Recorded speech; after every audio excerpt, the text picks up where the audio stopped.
બહેનપણીની હત્યા કરી નાખી. બનાસકાંઠાના પાલનપુરની આ ઘટના સાંભળીને તમારા પણ કાળજા કપાઈ જવાના છે.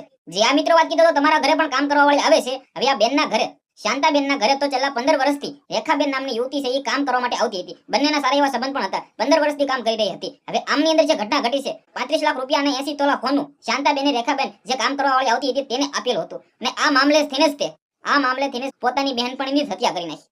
જે આ મિત્રો વાત કીધો બનાસકાંઠાના પાલનપુરની આ ઘટના જે જોવા મળી છે. હવે આ જે બેન શાંતાબેન છે તેના પતિ છે, એ પોકે રડી રહ્યા છે કે મને મારી પત્ની પાસે આપો. જે આ મિત્રો વાત કીધો જે રીતે બિઝનેસ ઉદ્યોગપતિ છે અને તેના જ ઘરે કામ કરવા વાળી આવતી હતી રેખાબેન રાઠોડ નામની જે યુવતી હતી. હવે આમને એની પત્ની એટલે કે જે ઉદ્યોગપતિ હતા તેની પત્ની રેખાબેન જે રીતે શાંતાબેન છે તેની સાથે સારા સંબંધ થઈ ગયા હતા. અને આમની અંદરથી જ તે શાંતાબેને 35 લાખ રૂપિયા અને 80 તોલા સોનું આપ્યું હતું રેખાબેનને. હવે આ બંને યુવતી, આ બંને સારા એવા બંને મિત્રતા ફેમિલી જેમ થઈ ગયું હતું. અને છતાં એક ટાઈમની અંદર આજે રેખા રાઠોડ છે તે કોલ કરે છે શાંતાબેનને કે હું તમને પૈસા આપું છું, પાછા તમે જે મને આપેલા હતા લઈ જાઓ. અને ત્યારબાદ તેની હત્યા કરી નાખે 4-5 લોકો ભેગા મળીને. જે આ મિત્રો વાત કીધો હાલ એક એવી ઘટના જોવા મળી છે ને આ ઘટના જોઈને ભલભલા લોકોના હોશ ઉડી ગયા છે.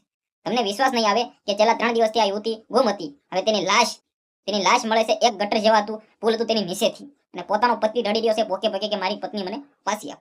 જે આ મિત્રો વાત કીધો તમે વિચાર કરો કે કેટલી સારી એવી મિત્રતા ફેમિલી જેમ થઈ ગયું. 15 વર્ષથી કામ કરતી હતી એ મહિલા, છતાં આવી રીતે આવું કર્યું.